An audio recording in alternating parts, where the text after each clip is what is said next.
프랑스의 철학자 파스칼은 인간을 두 가지로 정의했습니다. 하나는 여러분이 잘 아실 겁니다. 인간은 생각하는 갈대다 하는 거죠. 인간은 갈대처럼 약합니다. 잘 흔들리고 넘어지고 꺾어지고 상처받고 낙담을 잘하는 연약한 존재죠. 그러나 인간은 생각할 줄 압니다. 그래서 위대한 거죠. 아무리 날쌘 짐승이 힘이 좋다고 해도 인간처럼 생각할 줄 모르죠. 자기를 생각하지도 않고 세상을 생각하거나 하나님을 생각하지 않죠. 또 자기 인생의 의미와 가치에 대한 고민도 없습니다. 이런 면에서 역시 인간은 생각할 수 있다는 면에서 위대한 존재라고 생각합니다. 또 하나는 인간을 뭐라고 했느냐면 인간은 오르간이다 그랬습니다. 여러분, 왜 인간을 파스칼은 오르간이라고 했을까요? 그 의미가 뭐겠어요?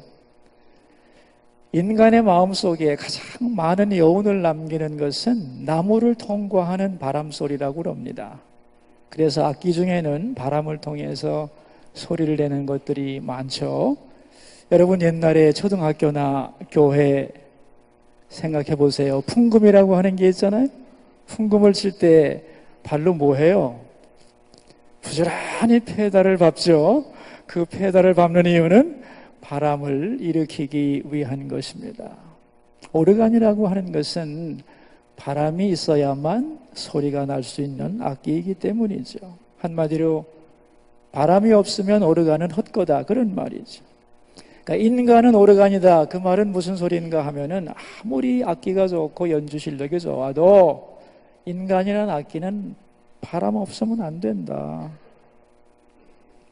하나님께로부터 오는 성령의 바람이 불어오지 않는다면 그 하나님의 바람이 내 속에 꽉 차서 그 바람이 나를 통과하지 않는다면 정말 내가 내야 할 나만의 소리, 이 세상이 나를 통해 들어야 하는 소리, 하나님이 나를 통해 들려주기 원하는 그 고요한 소리를 낼 수 없다 그런 말입니다. 인간은 얼마나 성령께 절대 의존하고 있는가에 대한 비유가 인간은 오르간이다 그런 말이죠. 여러분 모두의 가슴 속에 하나님의 성령의 바람이 가득히 불어와서 여러분을 통하여 하나님이 여러분만의 소리를 이 세상에 외치게 되기를 주의 이름으로 축원합니다. 저는 믿지 않는 친구한테 전도를 하다가요, 이런 도전을 받은 적이 있어요. 야, 어떻게 처녀가 애를 낳냐? 넌 어떻게 그걸 믿냐? 진짜 믿냐? 그러길래 제가 나 안 믿지.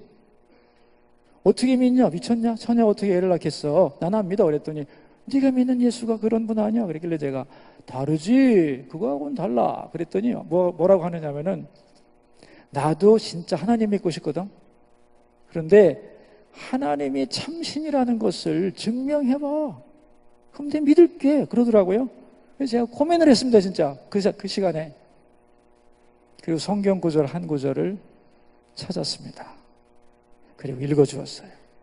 어딘 줄 아세요? 이사야 41장. 여러분도 한번 찾아보시겠어요? 이사야 41장 21절에서 24절입니다.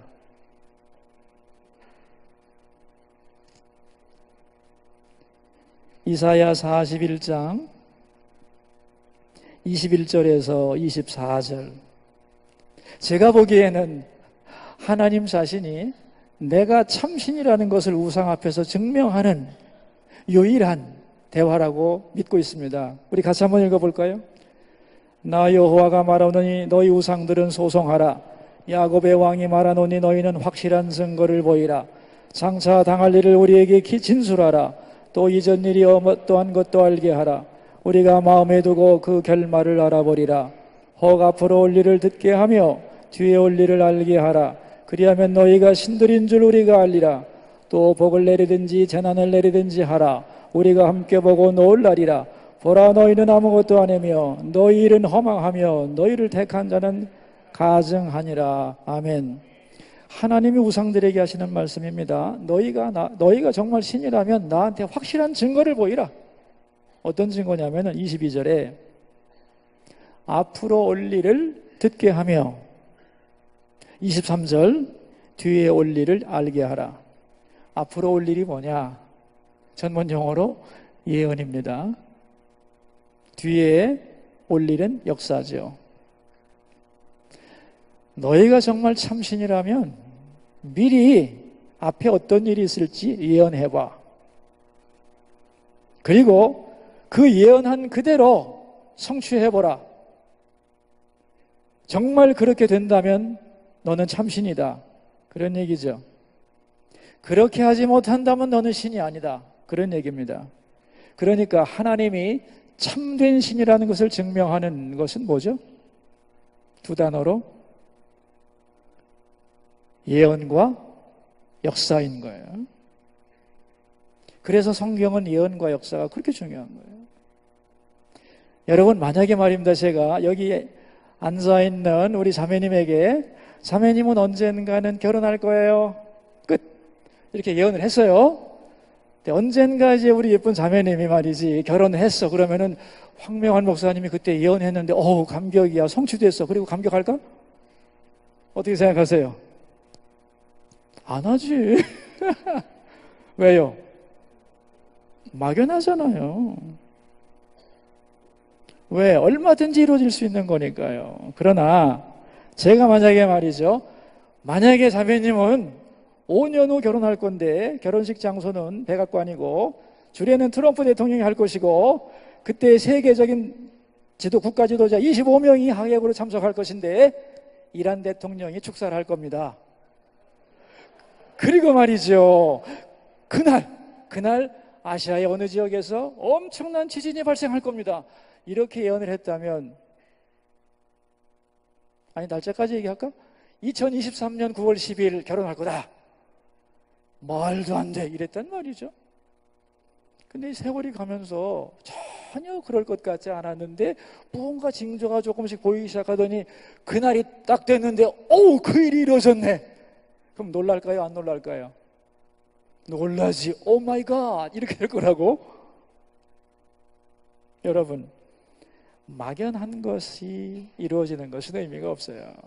그런데 구체적이고 스케일이 크고 내 생각에는 전혀 그럴 것 같지 않은데 그런 일이 정확하게 이루어진다면 놀랄 만한 일이죠. 왜? 불가능한 거니까. 그러니까 여러분, 예언을 하고 이루어간다는 것은 굉장한 거예요. 그 예언이 이루어지기 위해서는 전 세계의 모든 사람들의 마음을 만질 수 있어야 되고 지도자들의 마음을 주물러야 되고 이 지구 환경을 마음대로 조성하지 않으면 불가능한 거죠. 그러니까 네가 그런 능력 있냐는 거예요. 예언하고 성취해봐. 그렇다면 진짜 신이야. 인정해줄게. 그런데 못하지? 못하니까 너는 우상이야. 그런데 나 하나님은 한다. 예언하고 그대로 이루어간다는 거예요. 그래서 내가 참 하나님이다. 오늘 본문이 그런 얘기입니다. 이사야 41장 말씀이. 그래서 하나님이 참신인 증거는 예언과 역사라는 거예요. 여러분, 이런 말이 있어요. 앞으로 5분 후에 될 일만 안다면 그 사람은 세계를 지배할 거다. 맞습니다. 5분은 너무 길죠. 1분 앞도 인간은 알 수 없어요. 그러나 하나님은 아닙니다. 시간의 주인이세요. 역사를 다스리세요. 과거도 하시고 미래도 하나님의 손에 있습니다. 그런데 하나님이 역사의 주관자라는 것을 어떻게 하나님은 증명하시는가?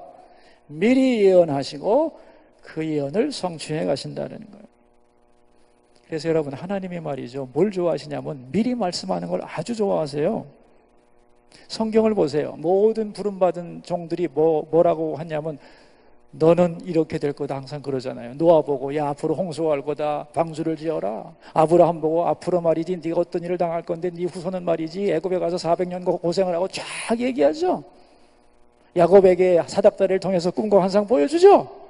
요셉을 통하여 미리 될 일, 해와 달과 그죠? 11별이 전하는 거 다 보여주죠. 하나님은요, 한 사람을 인도하시는 데 있어서 미리 그 사람에 대한 것을 보여주시고 말씀하시고, 그리고 그렇게 이루어 가심으로써 그 사람의 진정한 주인이라는 것을, 역사의 주인이라는 것을 나타내기를 아주 좋아하는 분입니다. 하나님은 미래 계획을 가지고 계시고 그것을 말씀하시고 성취하기를 기뻐하시는 하나님이라는 걸 우리가 알아야 돼요. 제가 27년 전에 지금 섬기던 수소교회에 처음 부임을 했는데, 그때 그 6가정이었어요. 교회는 빚이 많고 싸운 다음에 다 흩어져서 황폐해져 있고 예배도 드리지 않는 막 그런 것이었습니다. 그래서 그때 이제 뭐 신방할 것도 없죠. 뭐 하루면 끝나는데 뭐. 그러나 제가 이제 흩어지고 깨어지고 뭐 교회의 힘든 부분을 다 보았던 분들을 전부 다 물어 찾아가서 한 100가정 이상을 신방을 했어요. 한 달 동안. 왜냐하면은 이제 이 교회의 과거와 상처를 이해하고 그것을 씻어서 이 교회의 앞으로 어둠의 권세가 들어오지 않게 해야 되겠다고 생각해서, 내가 모르는 사람한테 전도도 할 건데 뭐 있다가 떠난 사람들 찾아가 가지고 수소문 해가지고 수소교회에 새로운, 그때 제가 전도사였습니다.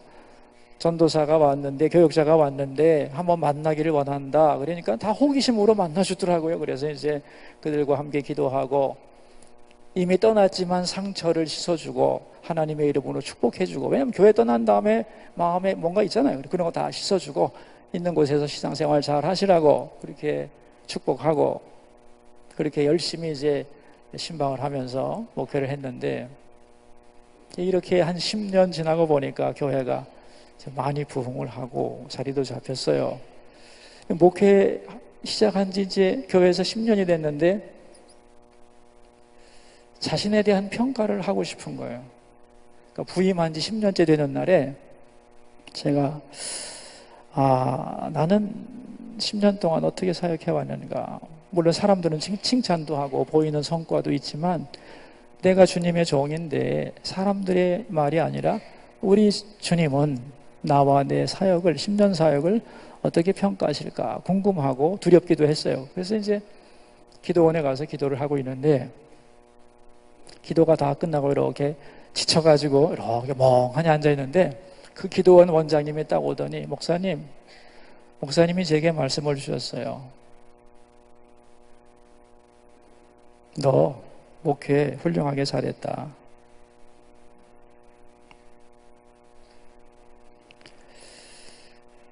너의 사역을 기뻐한다. 착하고 충성되다고 말씀하셨어요. 이러는 거예요. 내가 얘기한 적 없거든? 진짜 충격을 받았어요. 그리고 너무너무 행복했어요. 하나님이 나를 착하고 충성되다 하셔. 눈물이 팍 쏟아지면서 너무너무 기뻐서 울었어요. 그리고 생각하니까 이게 기분이 묘한 거예요. 남들은 나를 아는데 왜 나는 나를 모르나? 그래서 하나님, 저분에게 들려주시려면 저한테도 들려주시죠. 나도 주님의 음성을 듣고 그 말씀을 따라서 살아가고 싶습니다. 나에게도 주의 음성 들려주세요. 그랬어요. 그랬더니 마음속에 어떤 생각이 드냐면은, 누군가의 대답을 들으려면 어떻게 해야 되겠냐? 이런 마음이 드는 거예요. 가만 있어봐. 누군가의 말을 들어보려면 어떻게 하면 되지? 질문하면 되죠, 뭐.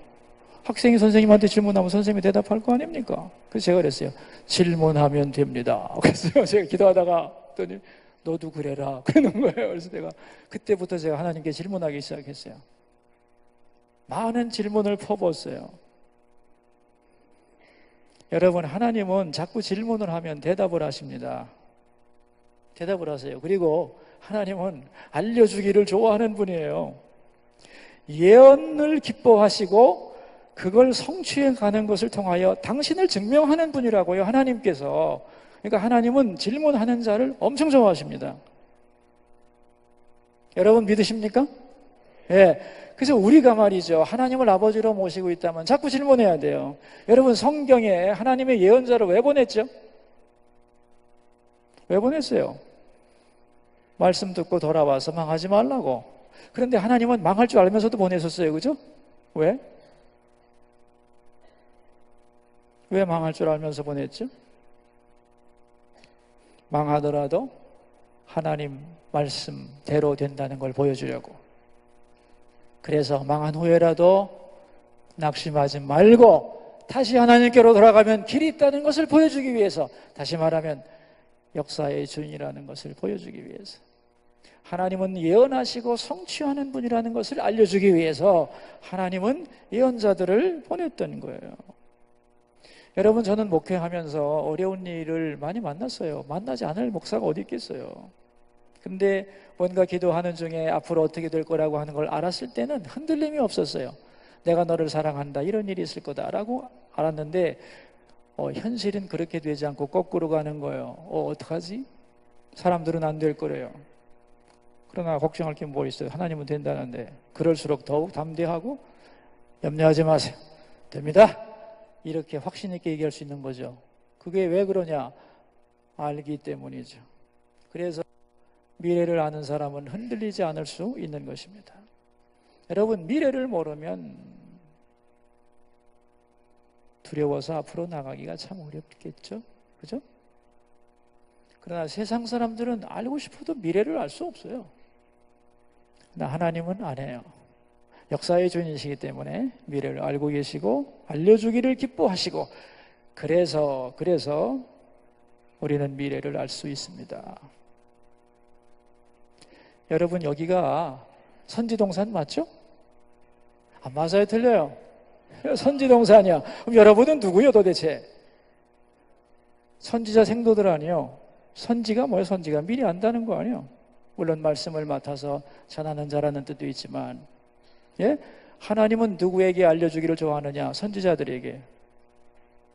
그 말씀을 듣기 원하는 자들에게 당신의 뜻을 말씀하시고 선포하기를 원하시고, 그렇게 된다는 걸 통하여 당신의 살아계심과 참된 신이심을 증명하기를 매우 기뻐하는 하나님이라는 걸 여러분 기억하셔야 돼요. 그래서 여러분, 앞길에 대하여 두려워하지 말고 자꾸 질문하세요. 하나님, 나는 어떻게, 어떤 인생을, 하나님 원하시는 나의 삶은 무엇냐고 그 방향을 자꾸 질문하기를 바라요. 질문하지 않아서 모르는 거예요. 지나가는 사람 보고 질문해 보세요. 대답을 들을 거예요. 그러나 질문하지 않아 보세요. 백날 가도 대답 없지. 저는 말이죠, 이번 사경의 주제가 성령의 능력과 목회라는 것을 알고서 깜짝 놀랐어요. 처음에는 제목을 말씀 안 하셨거든요. 그래서 내년에 사경회 가을에 부탁드립니다. 그래서 제가 알겠습니다, 순종하겠습니다 그랬는데, 제목을 알고 나니까, 주제를 알고 나니까 성령의 능력과 목회. 그래서 제가 막 웃었어요. 나하고는 전혀 상관없는 주제인데 나는 성령 운동하는 사람도 아니고 으쌰으쌰하고 뭐 쉬야 막 이런 사람도 아닌데, 나 이거 큰일 났다, 이거 어떡하면 좋냐. 그래서 죄송하지만 못한다고 말씀을 드릴까 하고 아주 제가 심각하게 고민했습니다. 그런데 제 마음속에 이런 생각이 들었어요. 네가 성령을 받았고 또 지금도 성령을 간절히 사모하는 사람이고, 앞으로 더욱 성령에 충만케 될 것은 네 자신이 믿고 있는데 있는 그대로 얘기해라. 평가는 내가 할 거고 학생들이 할 거니까. 그런 마음이 들어서 맞아, 있는 그대로 얘기하자, 그렇게 생각을 하고 못하겠다는 말을 안 했습니다. 그래서 오늘 여기에 서게 된 거예요.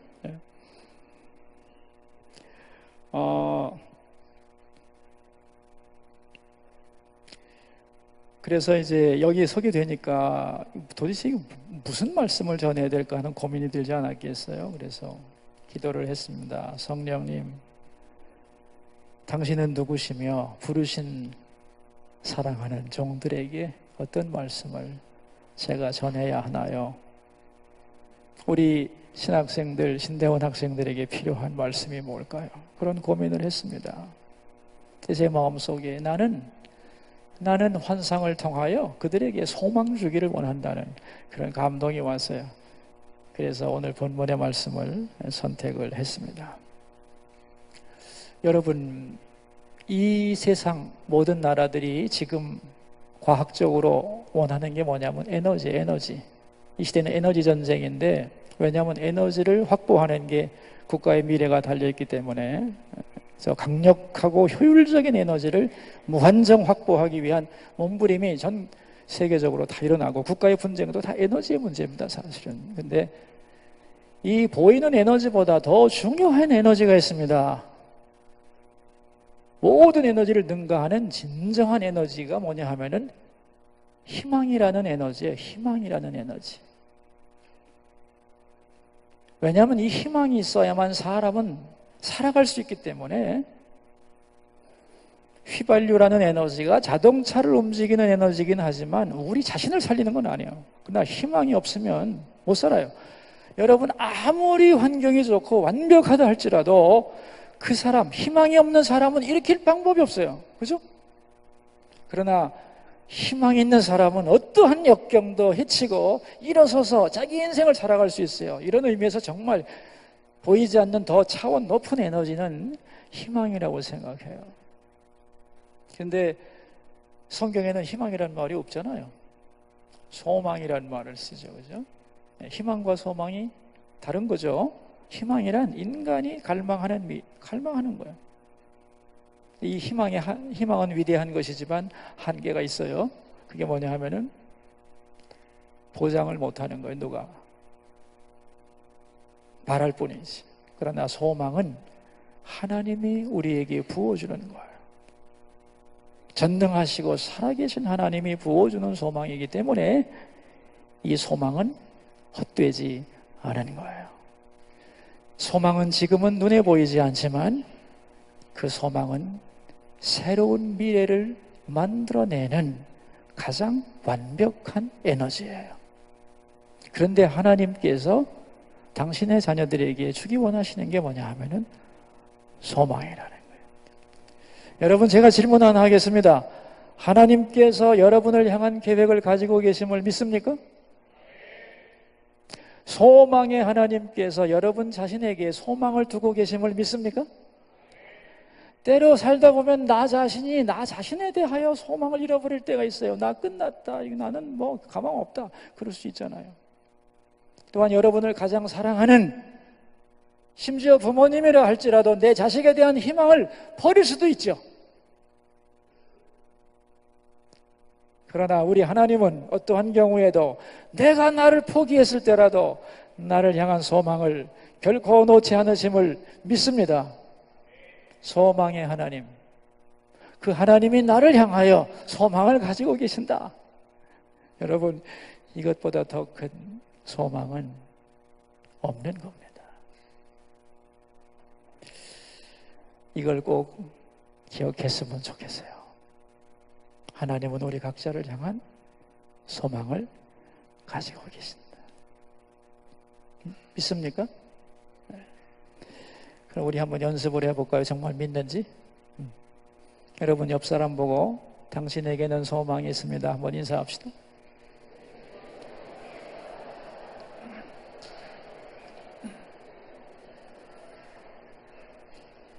참 영혼 없는 멘트를 날리노만.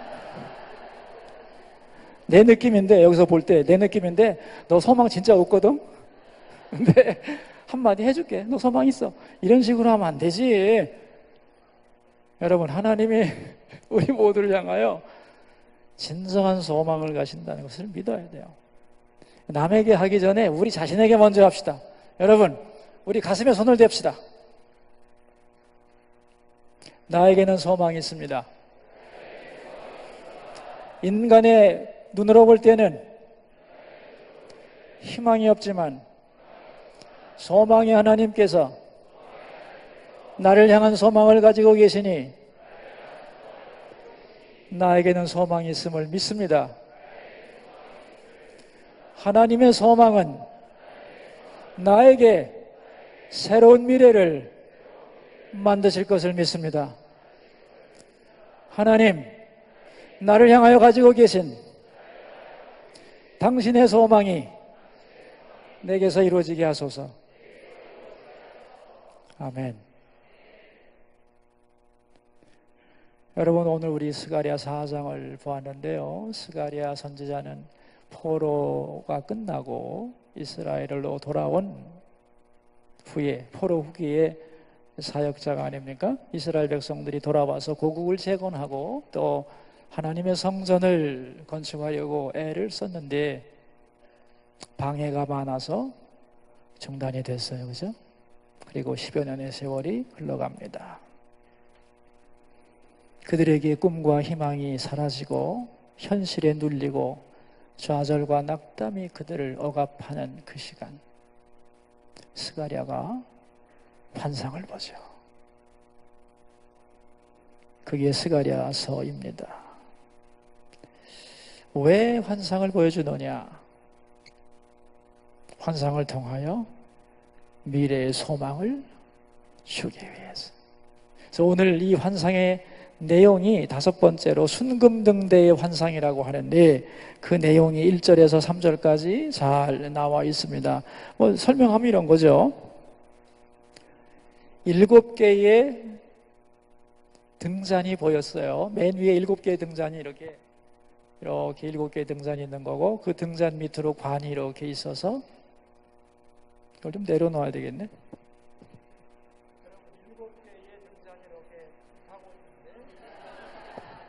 안 되는군요.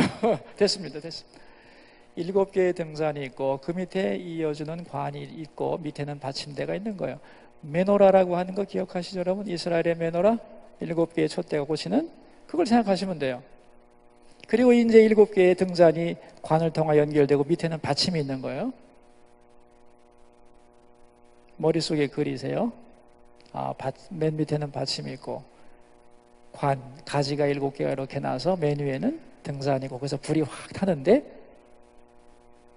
이 등잔대, 순금 등잔대 옆에 2그루의 감람나무가 서 있는 거예요. 이 감람나무에서 연결이 돼가지고 이 순금 등잔대 7개가 불이 확 타오르는 그런 환상을 스가랴가 본 것입니다.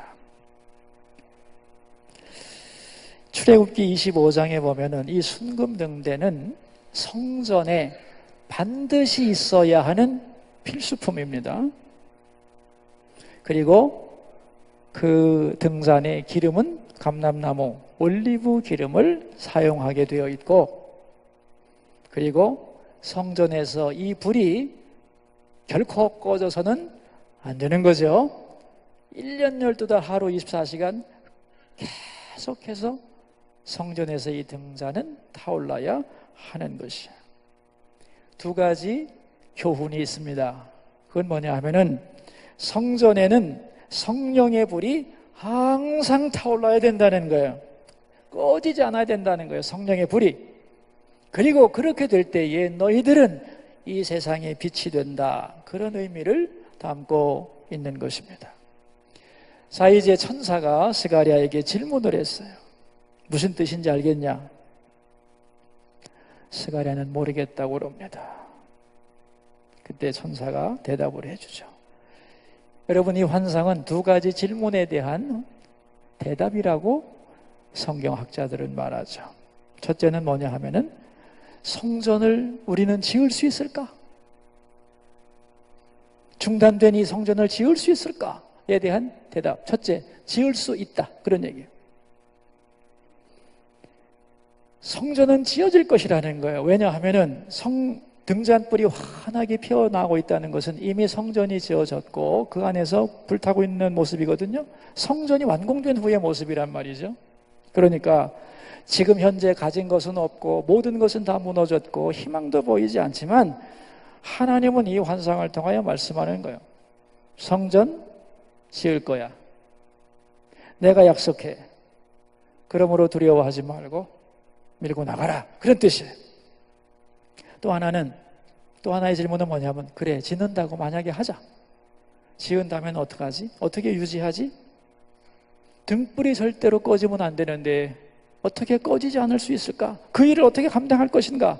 여기에 대한 대답이라는 겁니다. 등불은 절대로 꺼지지 않을 것이다 하는 거예요. 왜? 왜 꺼지지 않을 수 있을까요? 그 비결이 어디에 있을까요? 두 그루의 감람나무죠. 기름의 원천인 나무와 연결되어 있는 등잔이에요. 기름이 자동 공급되기 때문에 기름이 부족해서 꺼질 이유가 없는 거죠. 다시 말하면 이 등잔불은 영원히 탈 수 있다는 거예요. 환하게. 그러니까 이 환상을 가장 짧게 정확하게 해석을 한다면 성전은 세워질 것이고 등불은 꺼지지 않을 것이다, 이런 얘기예요. 그러면서 힌트가 나옵니다. 6절. 우리 여러분 성경 펴셨으면 우리 본문 6절을 한번 읽어보도록 하죠. 스가랴 4장 6절입니다. 그가 내게 대답하되 이르되 여호와께서 스룹바벨에게 하신 말씀이 이러하니라. 만군의 여호와께서 말씀하시되 이는 힘으로 되지 아니하며 능력으로 되지 아니하고 오직 나의 영으로 되느니라. 힘으로 되지 아니하고 능으로 되지 아니하고 오직 나의 영으로 되느니라. 왜 이 말씀을 하시느냐는 거예요. 이렇게 되려면, 즉 성전이 세워지고 그리고 등불이 끝없이 타오르려면 뭐가 필요하냐는 거예요. 기름을 공급하는 감람나무와 연결되어 있어야 한다는 거예요. 근데 그 기름이 뭐냐? 나의 영으로 되느니라. 하나님의 성령이라는 것입니다. 하나님의 성령과 연결되어 있으면 성전은 세워질 것이고 등불은 꺼지지 않는다, 그런 말이에요. 그런데 지금 이스라엘의 모습은 어떠하냐? 그렇지 않습니다. 어둡고 낙심하고 빛을 잃고 좌절했어요. 왜 그렇게 됐느냐는 거예요. 여러분, 이제 대답을 여러분이 낼 수 있겠죠? 성령의 은혜와 기름 부음이 계속 공급되면 활활 타오를 수 있는 등불인데 왜 나는 지금 등불이 되지 못하고 있는 걸까? 하나님은 미래의 성전이 완성될 거라 하시고 등불이 꺼지지 않을 거라 말씀하시면서 그 비결이 성령의 기름 부음을 계속 공급받으면 된다고 하시는데 나는 오늘 그 모습, 그 소망을 가지고 있지 못한 이유는 뭐죠? 성령의 기름 부음에 내가 단절된 거죠. 여러분, 스룹바벨은 이스라엘의 총독인 것을 여러분이 잘 아시죠? 최고 지도자로서 할 일이 많고 더구나 성전 건축을 해야 되는데 방해가 많습니다. 지금 스룹바벨이 뭘 바라고 있는 거예요, 지금? 스룹바벨이 간절히 바라는 게 힘과 능이지요. 그는 페르시아에서 준 정치적인 허락과 배경을 의지했습니다. 그런데 더 큰 압력이 들어오니까 좌절한 거예요. 페르시아 왕이 허락한 물자를 의지했어요. 그런데 그 물자 소진되고 나니까 낙담하게 되는 거예요. 아마 스룹바벨의 마음은 이렇겠죠. 나에게 힘과 능만 있다면 이 난국을 헤쳐갈 수 있을 텐데, 성전을 세울 수 있을 텐데, 정말 힘과 능이 너무너무 필요한데, 그런 안타까운 마음으로 절규하고 있는 거죠. 근데 하나님은 스룹바벨아, 네가 힘과 능을 갈망하느냐? 그보다 더 중요한 게 있다. 힘으로 되지 않고 능으로 되는 게 아니다. 그리고 핵심을 찌릅니다, 여러분. 우리 설교 제목을 한번 읽어봅시다. 오직 나의 영으로만 되느니라 말씀하는 거예요. 너에게 지금 필요한 것은 돈도 아니고 군사력도 아니다. 백성의 숫자도 아니라고. 정말 너에게 필요한 것은 성령의 능력이며 나를 붙잡고 의지하고 갈망하면 내가 한다는 거예요. 근데 너는 왜 하나님을 바라보지 않고 네가 붙잡을 수 있는 다른 힘과 능력을 붙잡고 그것이 없다고 좌절하고 낙담하며 스스로 어두워져 있느냐?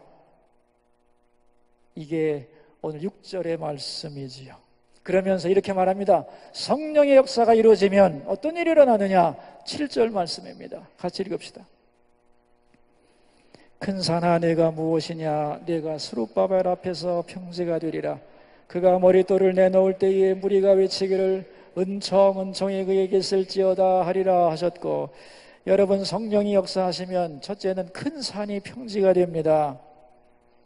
내 힘으로 무너뜨릴 수 없는 거대한 산도 하나님의 역사 가운데서는 평지가 됩니다.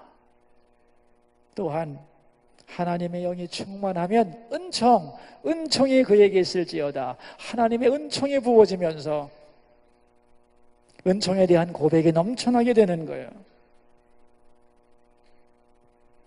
또한 하나님의 영이 역사하시면 10절에 이런 말씀이 나오죠. 작은 일의 날이라고 멸시하는 자가 누구냐? 사람들이 스룹바벨의 손에 다림줄이 있음을 보고 기뻐하리라 그랬어요. 멸시하던 사람들이 함께 기뻐할 거다.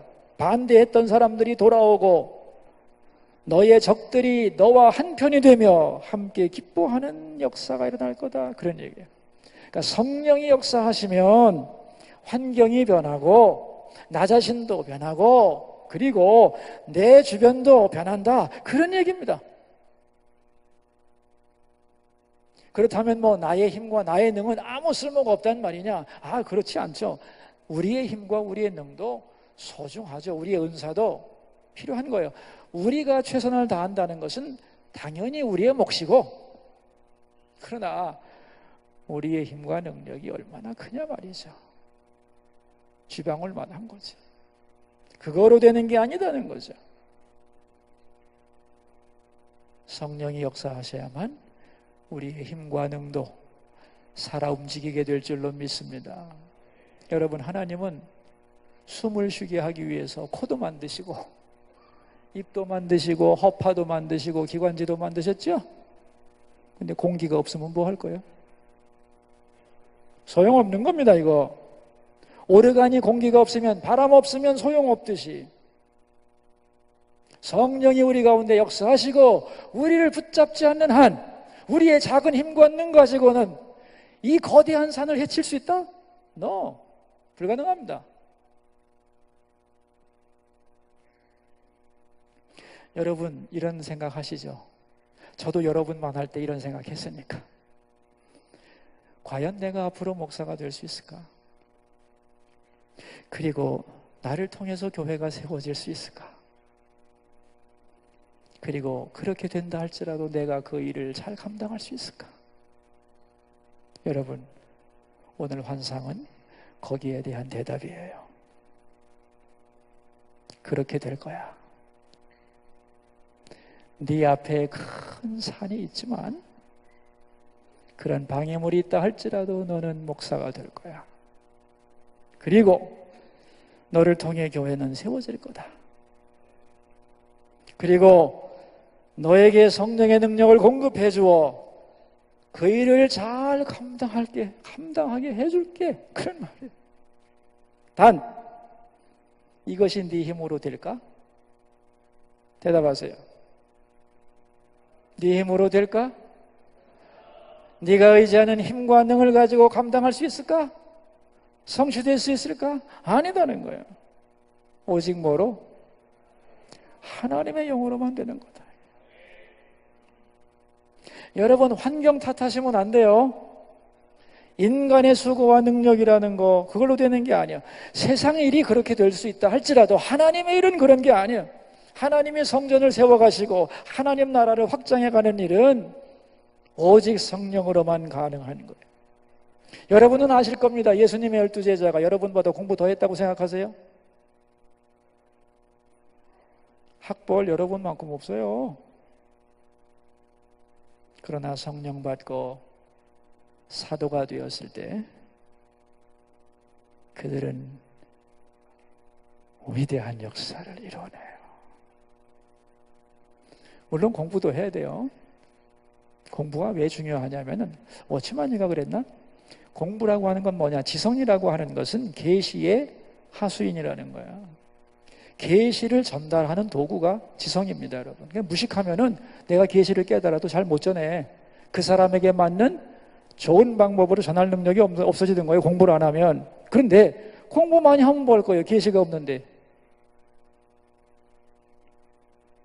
그래서 성령이 중요하다는 거예요. 우리가 공부하는 것, 나의 작은 힘과 능력의 영역이에요.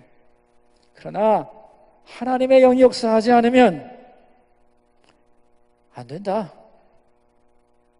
내가 앞을 향하여 달려가고 신학을 공부하고 그러지만 성령께서 나를 붙잡지 아니하시면 나는 아무것도 아니다. 이러한 성령의 절대성에 대한 고백이 있기를 축원합니다. 오직이란 말 있잖아요. 오직 하나님의 영이 나와 함께 하셔야 된다. 여러분, 왜 성령이 아니면 안 되는가? 왜 성령이 아니면 안 되냐 하면은 성경 말씀을 기록하게 한 분이 누구예요? 네? 성령이시잖아요. 성경을 기록한 분이 성령이니까 성경을 이해하는 것도 성령의 도우심, 조명을 받아야 되는 거예요. 그러니까 말씀을 깨닫기 위해서도 성령이 필요하고 그걸 가르치는데 또 성령이 필요하고 그 가르침을 자기의 사건으로 받아들이는데도 성령이 필요하고, 그죠? 내가 전한 말씀이 성령의 검이 되어 관절과 골수를 쪼개고 살아 역사하는 말씀이 되게 하는데도 성령이 없으면 안 되는 거야. 말씀의 시작부터 시작해서 전파와 수용과 믿음이 성립하는데도 성령이 역사하셔야 돼요. 그렇죠? 여러분, 그런데 이 세상이 얼마나 어둠의 권세가 많습니까? 복음의 역사를 방해하는 어둠의 권세가 거대하게 있는데 이 죽어가는 영혼들에게 하늘문이 열리는 역사, 예수 그리스도의 증인되는 역사, 다시 일어나게 하는 역사가 성령의 역사 아니고는 가능한가요? 가능하지 않습니다.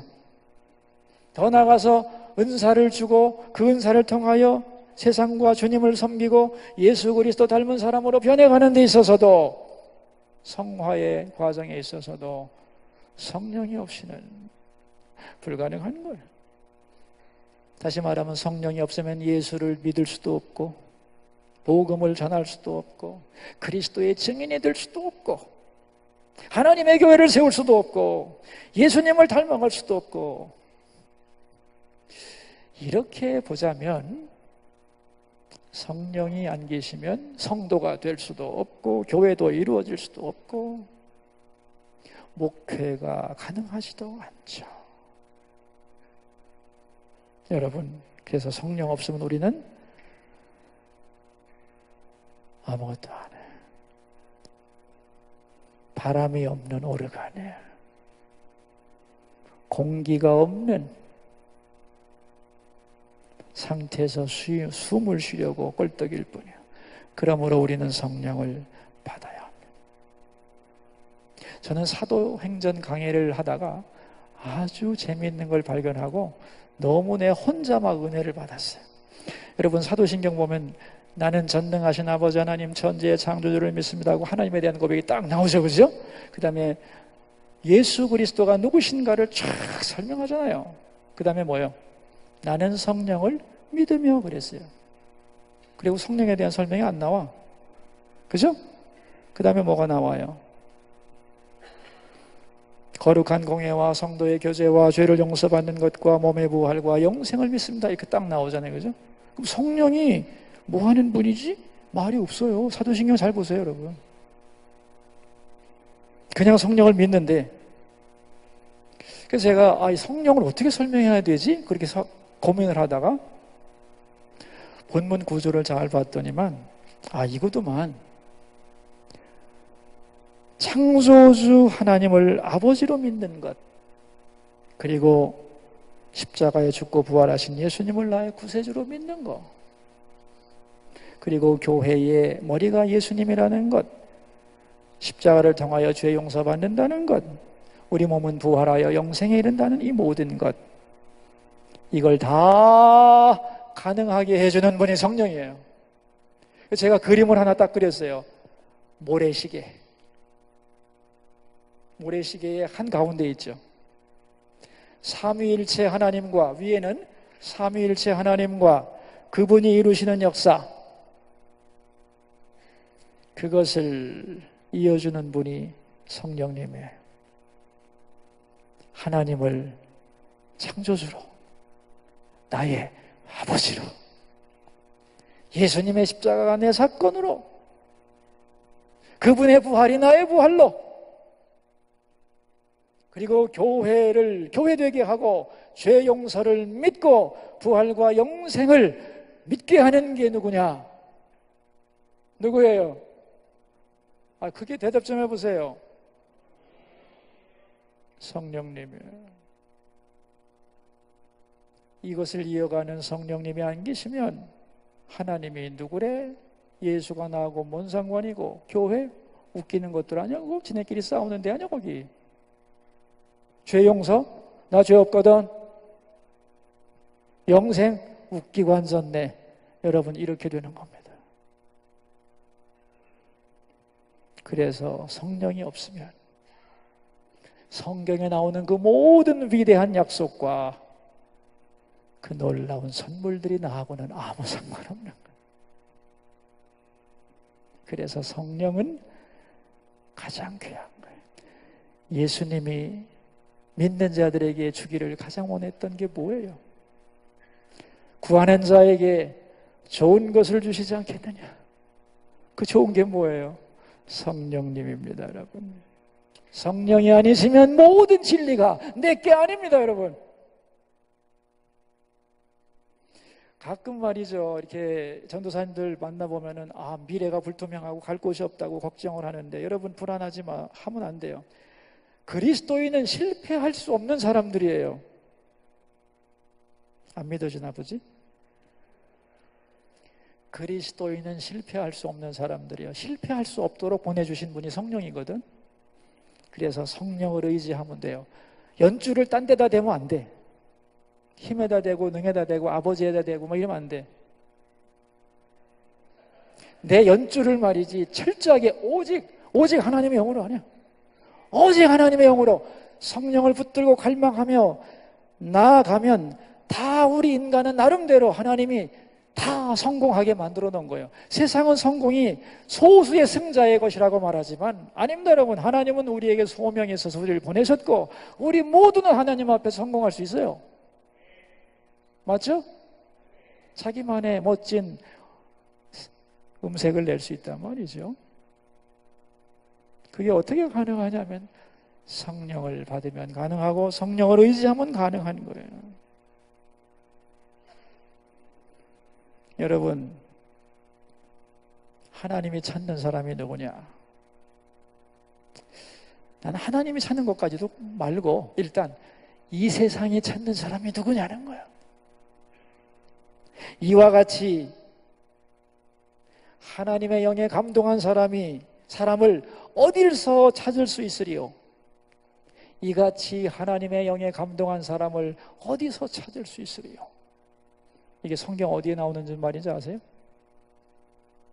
이같이 하나님의 영에 감동한 사람을 어디서 찾을 수 있으리요? 이게 어디서 나오는 말이야? 창세기 41장에 나오는 말이야. 바로가 요셉을 보고 자기의 신하들 앞에서 한 말입니다. 이같이 하나님의 영이 감동한 사람을 어디서 찾을 수 있으리요? 여러분, 세상도 하나님의 영이 감동한 사람을 찾아요. 예? 여러분, 교회가 어떤 사람 찾는다고 생각하세요? 스펙 다가 아닙니다. 성령에 감동한 사람을 찾는 거예요. 지금 내가 목사지만 성령에 감동했다는 확신만 있으면 안 데리고 가겠어요? 여러분, 세상이 원하는 것이 그렇고 교회가 원하는 것이 그렇고 하나님이 원하시는 사람이 딴 사람이 아닙니다, 여러분. 하나님의 영에 감동한 사람이요. 자기의 힘과 능을 가지고 있어도 그게 다가 아니고, 그것은 너무 미약한 것이고, 그것은 안 되고, 정말로 오직 하나님의 영으로만 가능하다고 철저하게 믿고 성령을 붙잡는 사람은 어디 가서도 필요한 사람이고, 그것을 변화시킬 수 있는 능력이 있는 줄로 믿습니다. 그래서 여러분, 이 환상이라고 하는 것은, 오늘 환상은 교회를 위한 환상이고, 교회를 위한 말씀이고, 교회의 사역을 위한 말씀이고, 여러분의 미래를 향한 말씀입니다. 미래를 두려워하지 말고, 실패를 걱정하지 말고, 문제는 네가 뭘 바라보느냐는 건데, 힘과 능을 바라보면 안 돼. 그런데 하나님의 영이 너와 연결되어 있으면 너는 실패할 수 없어. 이것이 비밀이야. 크리스찬에게만 주는 위대한 비밀이야. 근데 이 비밀을 활용하지 못하는 거예요. 어리석게 다른 곳에서 해결책을 찾으려는 거예요. 저는 바라기는 이 순금등대의 환상, 7개의 등잔이 타오르고 옆에 감람나무 2그루가 연결되어 있어서 결코 꺼지지 않는 이 환상이 여러분의 가슴 속에 새겨지기를 바라요. 그게 하나님이 나에게 주시는 오늘의 선물이라고 믿기를 바라요. 나를 향한 하나님의 소망이 이렇게 간단한 그림으로 표현된다는 걸 믿고 받아들이기를 바랍니다. 오직 하나님의 영으로 성령을 갈망하라. 그리고 타올라라. 등불되라. 교회를 너를 통해 세울 것이다. 꺼지지 않을 거야. 여러분, 지금 세상이 변한다고 헷갈릴 거 없습니다. 지금 우리의 시대가 아니잖아요. 지금, 그죠? 지금 이 시대의 문제는 우리 같은 기성세대의 문제고, 여러분은 말이죠, 공부하고 기도하고 하나님만 바라보고 성령 충만하면 돼요. 여러분, 예수님도 말이죠, 성령 충만하기 전에는 사역을 시작하지 않았어요. 그죠? 제자들에게도 빨리 나가라고 안 그랬습니다.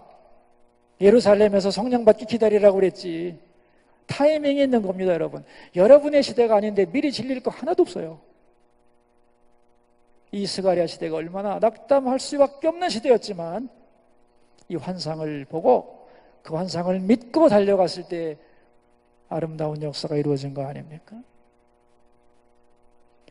저희 수서교회가, 제가 심호하는 수서교회가 2달 전에 헌당 예배를 드렸어요. 헌당 예배를 드렸는데, 저희 교회가 구성전, 지금도 구성전이 있습니다. 거기서 이제 원하는 사람은 개척을 하도록 여러 교회들이 내주고 있는데, 여러분도 개척하려면 거기서 하면 돼요.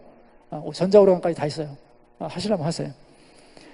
그 구성전에 땅이 넓어요. 한 2,000평 넘는데 그린벨트 아니라 교회가 조그매요. 그래서 제 생각엔 한 200명 정도가 생활하면 다 기가 막힌 이상적인 곳인데, 우리 교인이 1,000명이 넘을 때까지 거기서 복작거렸어요.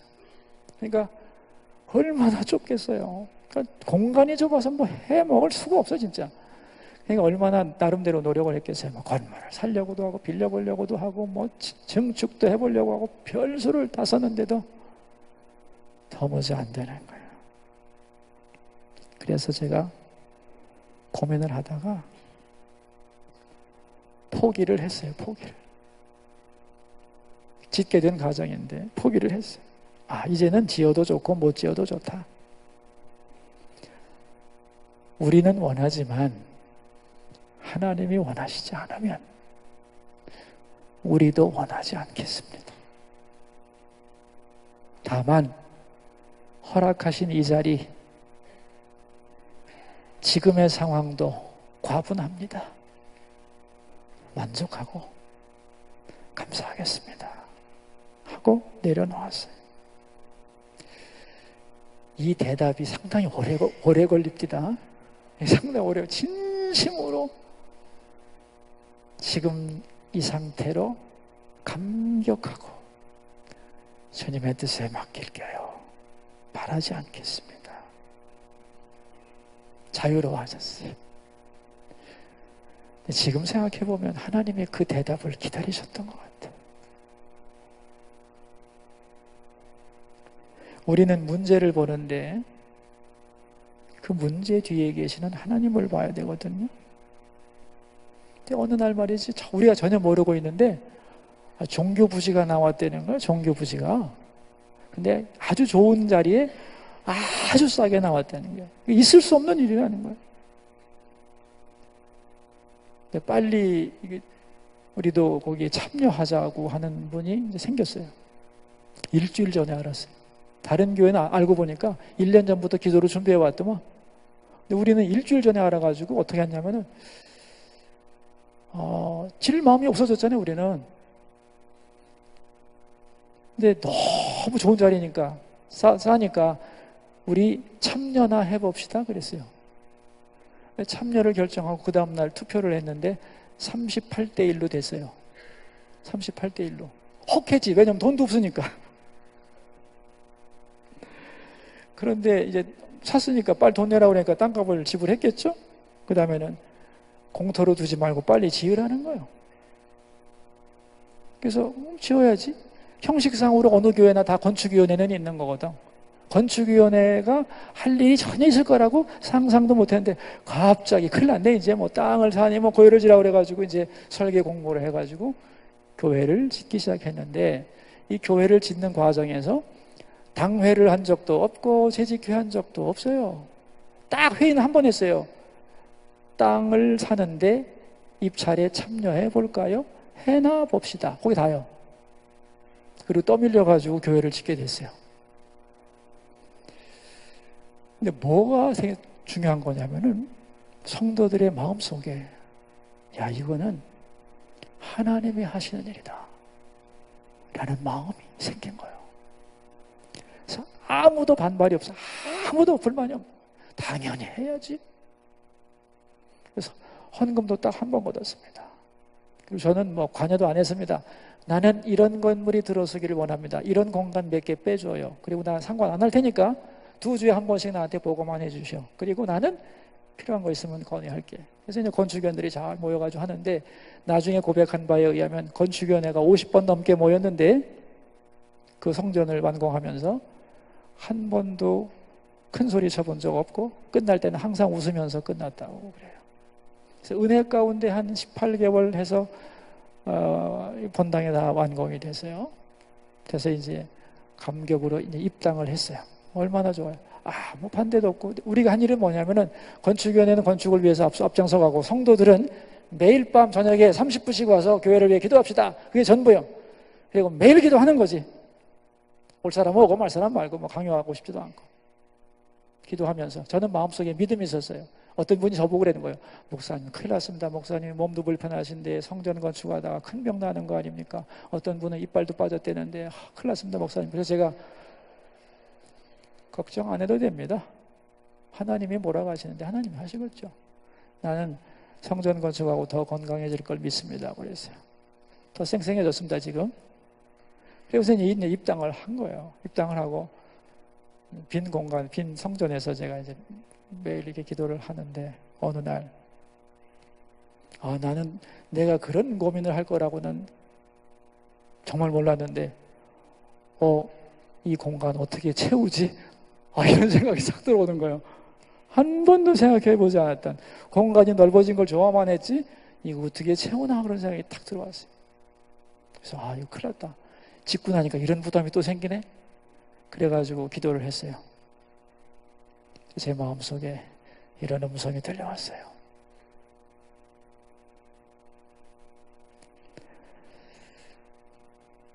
노아의 방주에 짐승이 들어왔는데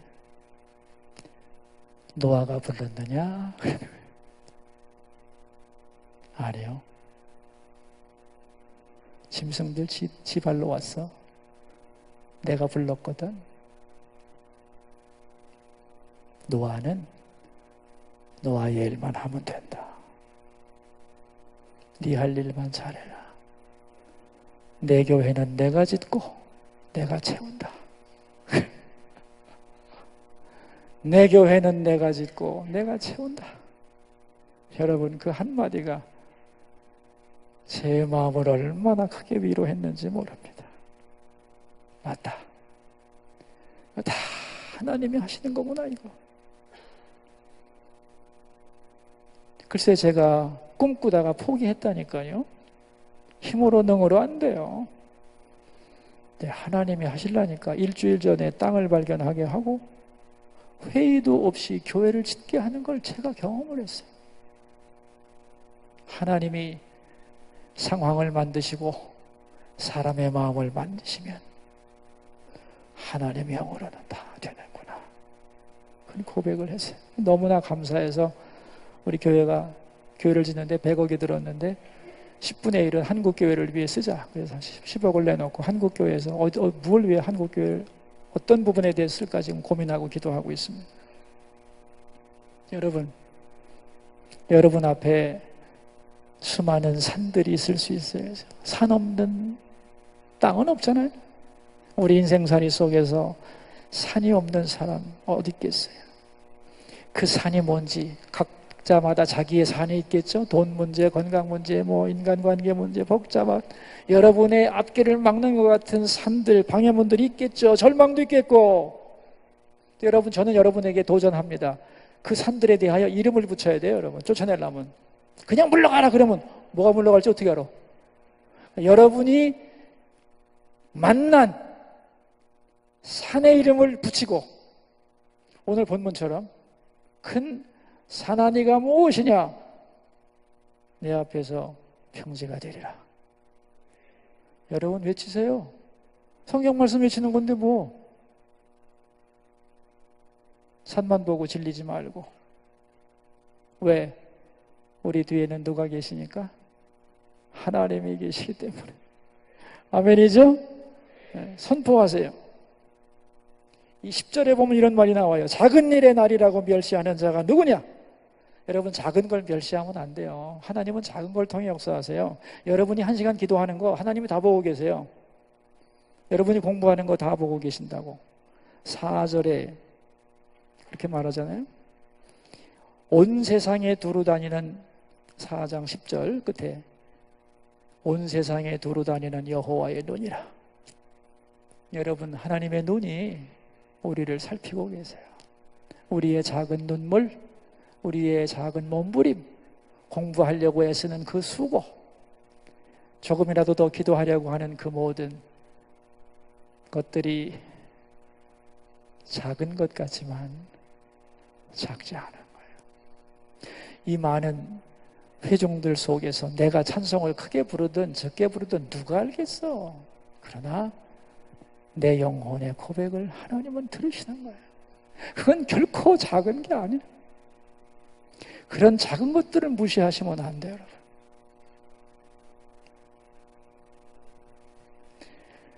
우리가 낙심하고 나약해지는 이유는 오늘 본문에 의하면 환경 때문이라고 생각하지만 아닙니다.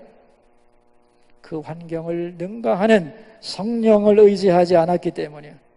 신학적으로 성령은 enabler, 할 수 있게 하는 분, 그런 얘기입니다. 할 수 있게 하는 분이에요. 왜 주님께서 우리에게 성령을 부어주셨냐, 보내주시려고 하는가 하면은 이렇게 살라 해놓고 그렇게 살 수 있는 힘을 주려고. 하라 해놓고 할 힘을 안 주면 무슨 소용이 있겠어요? 우리를 제자로 부시고 감당할 능력을 안 주시면 왜 부르셨겠어요? 우리가 예수 믿고 거룩한 삶을 살라고 명령하시고 할 수 있는 힘을 안 주시면 어떡하겠어요? 주신 거예요. 그게 성령입니다.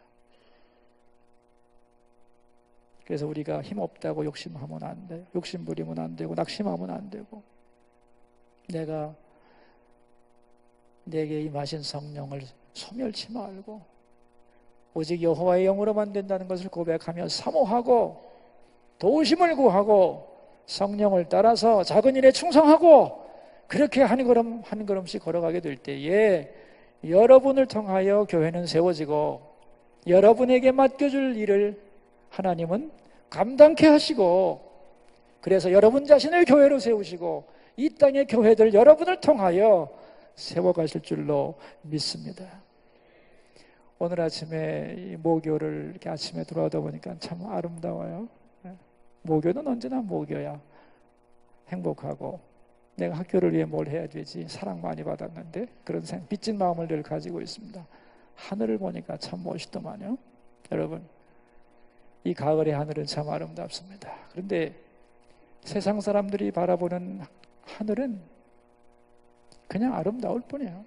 구름이 떠 있고 단풍이 물들고 밤에는 별이 빛나는 아름다운 하늘일 뿐이에요. 그러나 우리가 바라보는 하늘은 그런 하늘이 아닙니다. 아버지가 계시는 하늘이요, 전능하신 분이 계신 하늘이요, 그 하늘을 바라보고 기도할 때 들으시는 분이 있다는 걸 믿어야 돼요. 여러분 모두 이 가을에 눈을 땅에 깔고 낙심하지 않기를 바랍니다. 하늘을 바라보시고 아버지를 부르고 오직 성령으로 하나님이 나한테 대하여 소망을 가지고 계심을 믿고 그 이름을 부르면서 전진할 수 있기를 바랍니다. 기도하겠습니다. 우리 잠깐 두 가지 기도 제목을 가지고 함께 기도하도록 하시죠. 첫 번째 기도 제목입니다. 오늘 주신 말씀과 스가랴의 환상이 나를 향한 약속이 되게 하여 주소서. 우리 함께 기도하겠습니다. 여러분, 자기 소리가 자기 귀에 들리도록 소리를 내서 우리 함께 기도합시다. 오늘 말씀이 나를 향한 약속되게 하소서. 기도하겠습니다. 하나님 아버지 감사합니다. 오늘 스가랴 4장 말씀을 통하여 오직 하나님의 영으로라는 말씀을 전하였습니다. 맞습니다. 하나님, 우리는 낙심하기 쉽고 우리의 힘과 능을 바라보면서 어두워질 수 있지만 하나님은 말씀하셨습니다. 힘으로 능으로 되는 게 아니라고, 오직 여호와의 영으로 되는 것이라고. 너는 힘과 능을 바라지 말고 오직 하나님의 영을 바라보고 의지하고 사모하고 연결된 삶을 살라고. 그리하면 너의 등잔은 타오를 것이라고, 교회는 회복될 것이라고, 너를 통하여 아름다운 역사를 감당케 하실 것이라고. 하나님은 우리에게 약속하셨습니다. 아버지, 이 젊은이들에게 당신이 사랑하여 뽑으신 아들, 딸들에게 미래에 이 나라를 복음화시키고 세계 열방을 주께로 돌아오게 할 아름다운 아들, 딸들에게 환상을 보여주시고 성령을 부어주시고 오직 하나님의 영으로 받겠다는 것을 확실히 믿고 고백하며 담대히 전진하게 하여 주시옵소서. 오 천에 우리의 마음이 이미 말라있고 어두워져 있습니다. 은혜의 기름을 부어주소서. 주님, 우리에게 환상을 보여주소서. 우리를 향하신 소망을 확증시켜주소서.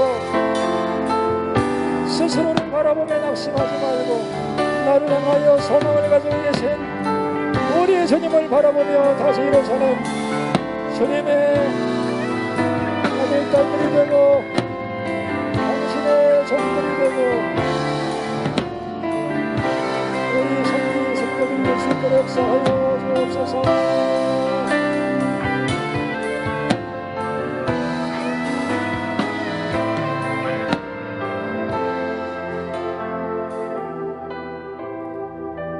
우리 한 번 더 기도하겠습니다. 나의 힘과 능력, 내 환경과 인간적인 것을 바라보면서 작다고 낙심하고 크다고 안심했던 것을 용서해 주시고 이 모든 것을 넘어서 오직 하나님의 영으로만 가능하다는 것을, 그래서 이 놀라운 성령을 의지하지 않고 살아온 것을 용서해 주시고 앞으로 성령을 사모하고 그분과 동행하는 삶을 살게 하소서.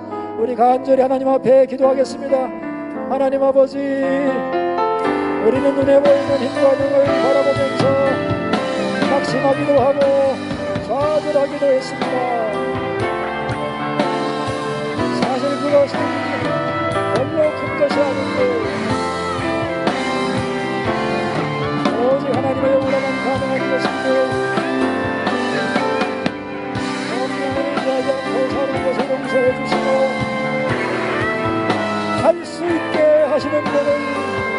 무시하지 않고 내 힘으로 보들거리고 낙심하고 좌절했던 것을 용서하시고 저는 하늘을 바라보며 주님의 눈을 부르며 성령을 갈망하며 주의 영으로 충만한 인생을 살도록 주님 부어주셔서 수많은 생명의 당근을 부어주시고 모든 많은 분들과 우리에게 성령의 힘을 공급하여 주사 다시 일어서서 주를 향하여 달려가게 하옵소서. 하나님 우리에게 참된 소망을 한창을 부어주시옵소서. 모르고 가는 길은 아니라 약속하신 말씀을 따라 주신 환상을 따라 달려가는 당신의 종들이 되게 하여 주옵소서.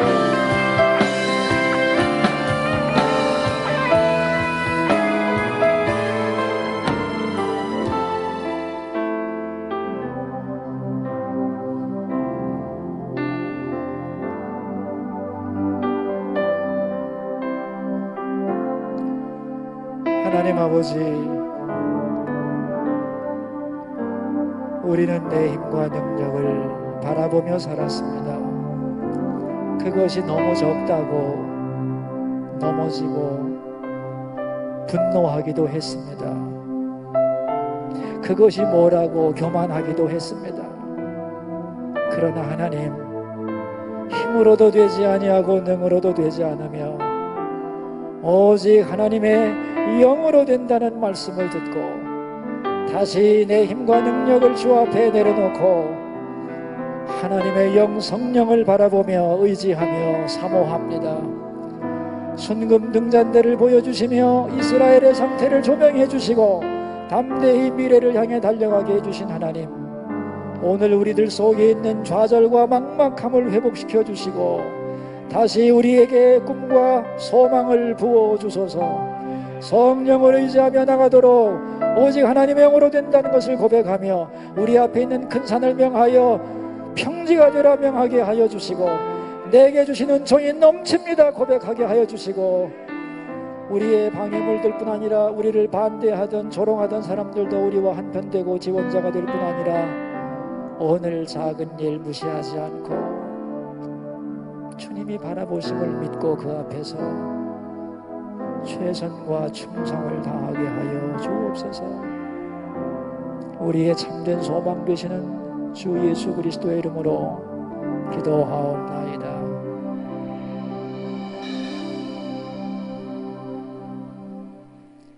지금은 우리를 구원하신 주 예수 그리스도의 은혜와 우리를 주의 사역자로 불러주신 하나님 아버지의 그 놀라운 사랑과 오직 하나님의 영으로 됨을 확증시켜 주시고 그 이름을 부르는 자와 동행해 주시는 성령의 함께 하심이 사랑하는 장로회 신학대학 신대원 부름받은 주의 종들 머리 위에 그리고 이들을 위해 불철주야 기도하시고 가르치시는 교수님들과 직원들 위에 그리고 우리의 사랑하는 장로회 신학대학 위에 그리고 한국교회 위에 이제로부터 영원까지 함께 하시기를 축원하옵나이다.